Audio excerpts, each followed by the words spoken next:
Hi, this is Dr. Gregory Sadler. I'm a professor of philosophy and the president and founder of an educational consulting company called Reason.io, where we put philosophy into practice.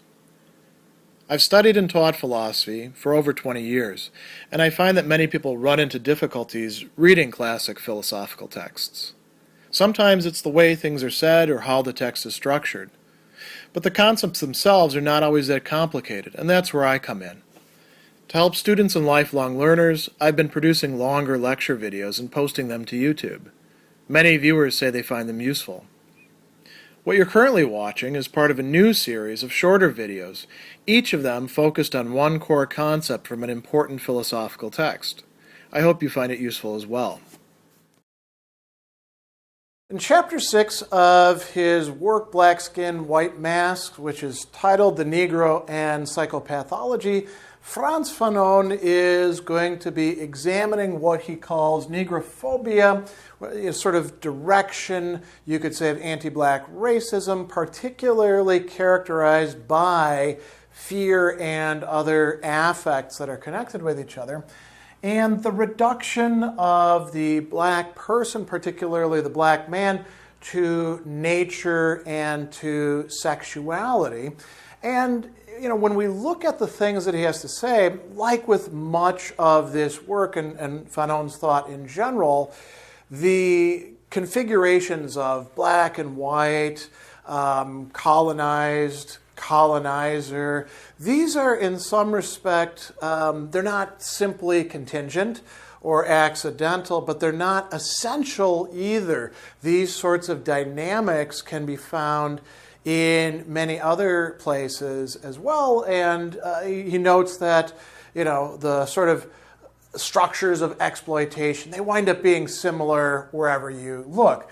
And he begins this particular discussion by saying that there's a need for a psychoanalytic interpretation, which is what he's doing in this chapter, of two things. The first is a psychoanalytic interpretation of the life experience of the black man, and then he says a psychoanalytic interpretation of the Negro myth. Now, what does he mean by the Negro myth? Something that is projected out there within the culture, made available for individuals to take up as part of their psychic life, probably without even realizing it, and then to use to interpret their relations to other people, in particular to black people.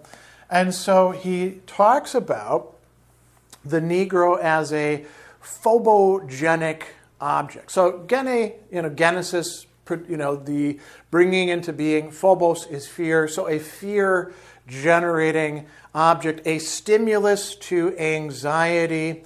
And he says, there's a lot of discussion in psychoanalysis about the Negro and distrusting the ways in which it might be applied. I prefer to call this chapter The Negro and Psychopathology, well aware that other psychoanalysts, Freud, Adler, even the cosmic Jung, did not think of the Negro in all their investigations. And he says, one of the things that we want to keep in mind, particularly when we're thinking in psychoanalytic terms, he says it's too often forgotten that neurosis is not a basic element of human reality. Interestingly, if you were to read Freud, only certain works of Freud, you would definitely get the sense that, hey, we're all neurotics, unless we're psychotics. Now, we don't typically use this term of neurosis anymore in contemporary psychotherapy, except in certain areas. We tend to talk in terms of disorders, but that sort of vocabulary would work just as well. There is, this complex that doesn't actually have to be part of the human response to its environment, including the environment of other people. And then he has a little interesting thing here about the Oedipus complex. He says that, like it or not, the Oedipus complex is far from coming into being among Negroes. There could be different reasons for this. And, this actually echoes something. He brings up Jacques Lacan in this chapter. Lacan himself said, the Oedipus complex, not something that is across every culture, systematic. This is something in Western culture, and it may not even be something that applies in every case. And if you read Freud carefully, you see that the goal is not to, diagnose the Oedipus complex everywhere, but to actually get past the Oedipus complex, to develop into something more serious. So we can't just, in a cookie-cutter way, take psychoanalytic concepts and then apply them to this situation. And he talks about something quite interesting here. He says that there is a sensitizing action that takes place when the Negro makes contact with the white world. Because it's not so simple as black people being merely objects for white people in whom all the psychical development is taking place. No, black people are equally people, equally human beings.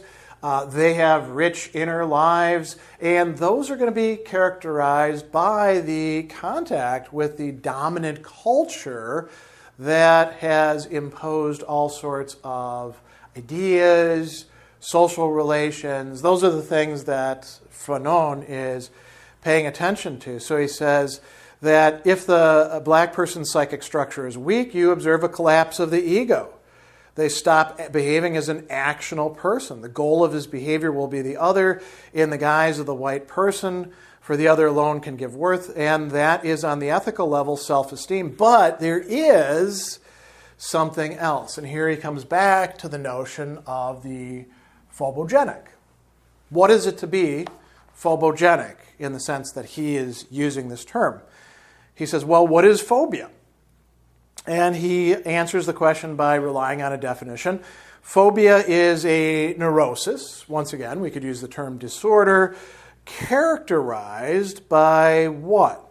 Anxious fear of an object, or in the broadest sense of anything outside the individual, or by extension of a situation. So we've got a fairly broad, generic definition here. If you are phobic of something, anxious fear, not just rational fear, not just ordinary fear, but a fear that's pervasive and stays with you, and it can be of particular objects, or it can be of things that are connected to it that remind you of that object. If you have arachnophobia, you're afraid of spiders. And, it could be like actual spiders crawling around. You're watching movies and, a spider crawls across somebody's shoulder and you're like, oh, I hope it doesn't bite them. Oh, it's scary, or something like that. But you could also be, walking through a house and there's cobwebs and you're like, ooh, hope there aren't any spiders here. There's cobwebs. Or you could just be like laying in bed and imagining that something crawled over your leg. And instead of saying, oh, that's just a random feeling, you could be like, I bet that's a spider.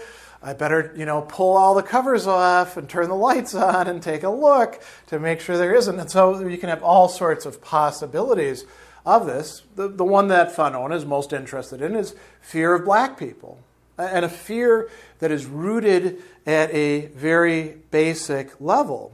So he says, naturally, the object of the phobia must have certain aspects. It must arouse both fear and revulsion, right? And then he says, how can we make sense of this psychoanalytically? Well, we need to look at the infantile structure that produces the phobic. And here he brings up a very important point. So the choice of phobic object, he says, is over-determined. What does he mean by that? He explains, this object does not come at random out of the void of nothingness. In some situation, it has previously evoked an affect in the patient. His phobia is the latent presence of this affect at the root of the world. There is an organization that has been given a form, right? And then he goes on and he says, for the object naturally need not be there. It's enough that somewhere it exists. It is a possibility. It is endowed with evil intentions and with the attributes of a malefic power. And he says that affect has a priority that defies rational thinking. So you learn that the black person is scary, and then you don't actually need an actual black person to be afraid of. You can just be afraid of black people in general. and have all sorts of things playing out in your head when you see them in media or, reporting on the news, or you have to go on, public transport and mix with people of different races. Pick whatever it is that you want. And what's happening is an entire complex of thoughts and affects is getting implanted or projected out onto things in the world, which include other human beings. So he says, the phobic is a person governed by the laws of rational pre-logic and affective pre-logic, methods of thinking and feeling that go back to the age at which he experienced the event that impaired his security. And then Fanon says, the difficulty indicated here is this: was there a trauma harmful to security? In the case of negrophobic men, has there been an attempt at rape, an attempt at fellatio? And the answer is going to be, there could be some cases where that actually is the case, but most of it's going to be no. Or if it was, it didn't have anything to do with black people. It just got transposed onto them. It was within the family dynamic or a teacher, or pick whoever you want. The trauma isn't necessarily directly tied to the object of the phobia. You have the phobia as a symbol of the trauma, if there actually is one. And, he says that you've got terror mixed with sexual revulsion. Contact alone is enough to evoke anxiety. Why? Because contact is at the same time the basic schematic type of initiating sexual action. And so, he talks about things happening on the phenomenological level. And then he talks about this instance of inversion, right?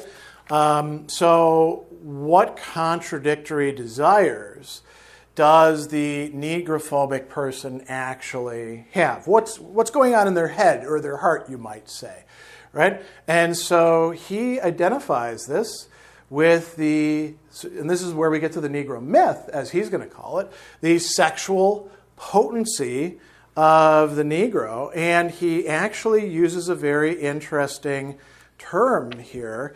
He talks about hallucination.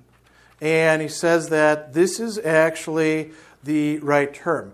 The sexual potency of the Negro is hallucinating. That's indeed the word. This potency must be hallucinating. Psychoanalysts who study the problem soon enough find the mechanisms of every neurosis. Sexual anxiety is predominant here. All the negrophobic women I have known have had abnormal sex lives. They endowed the Negro with powers that other men did not have, and there was an element of perversion, the persistence of infantile formation. So there's a lot of different moving parts going on here.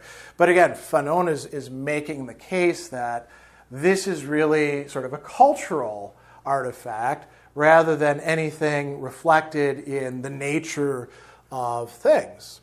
So he says in this chapter, if we actually want to understand the racial situation psychoanalytically, we cannot afford to look away from sexual phenomena. And he says there's this eroticization that's taking place. And he talks about, in a number of places, the reduction of the Negro to nature, to sexuality. He uses the term the genital level a little bit later on. And, why? Well, because this stems from a sort of concern about one's own sexuality, then projected out onto the other. And he says that, he talks about this in the contrast between negrophobia and anti-Semitism. The Negro is attacked and feared and even, in some cases, castrated as a corporeal being, as somebody who is there as a body. Why? Because they are effectively being reduced to their body, or to, as he's going to say, the biological, right? He says, with the Negro, the cycle of the biological begins. So there's a projection, he says, of desires by the white man onto the Negro man, stemming from a sort of insecurity that really has nothing to do, ultimately, with the black person, but is just taking desires, wishes that can't be adequately addressed within the overarching dominant white society and projecting them onto somebody else who the culture has set up as a useful target for this. So he says, every intellectual gain requires a loss in sexual potential. The civilized white man retains an irrational longing for unusual eras of sexual license, orgiastic scenes, unpunished rapes, unrepressed incest. In one way, these fantasies respond to Freud's life instinct. Projecting his own desires onto the Negro, the white man behaves as if the Negro really had them. And he says the Negro ends up being fixated at the genital, or at any rate, he has been fixated there, right? The Negro symbolizes the biological danger. And he says that Negrophobia means being afraid of the biological, because the Negro in culture is reduced to the biological. That's not the real situation, but that is the cultural situation within a racist society.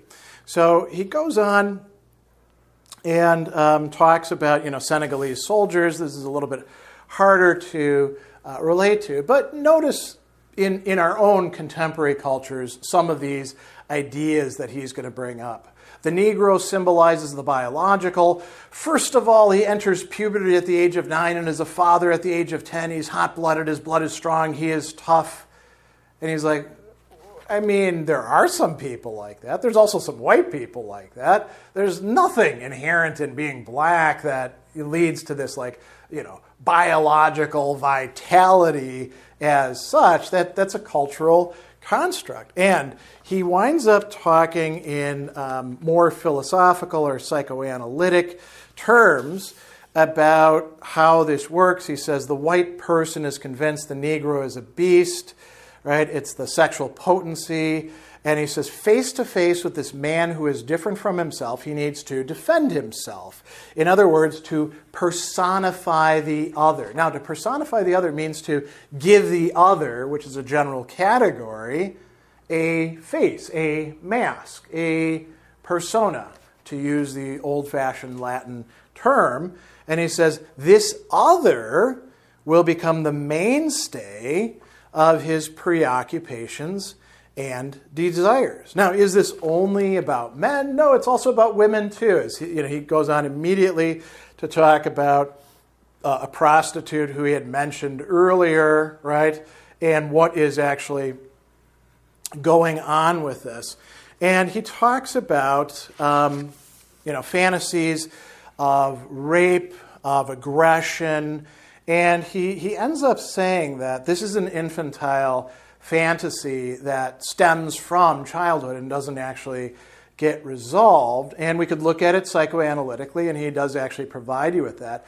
And then he says that there's a free-floating aggression that requires an investment. There's something going on in the person's psyche that is not resolved. So what do? He says this is the age at which the child begins to enter the folklore and the culture along roads that we know. So, given the current configurations, the Negro becomes the predestined depository of this aggression. The aggression is projected out into an other who is there because of the culture. So you've got a myth plus this free-floating aggression. The two of them can come together as a complex. And then he says, if we go farther into the labyrinth, we discover that when a woman lives the fantasy of rape by a Negro, it is in some way the fulfillment of a private dream and inner wish. Accomplishing the phenomenon of turning against self, it is the woman who rapes herself. Now, this isn't to deny that rapes occur or anything like that, but there's much more going on in the mythology than in the actuality, and it's not tied in any real respect to race or stuff like that. It's the person who is trying to make sense of their own screwed up desires, and this is where most of us are in society, right? This is what psychoanalysis, when it's done right, is supposed to help with, who has externalized that onto another, which then they can fear as merely biological, as a beast, as nature. And so all of these things come together in a complex that Fanon says, we can kind of pick this apart and see where it's coming from, which also then affords the possibility of unraveling those threads on the part of people who are stuck in that sort of racist mindset.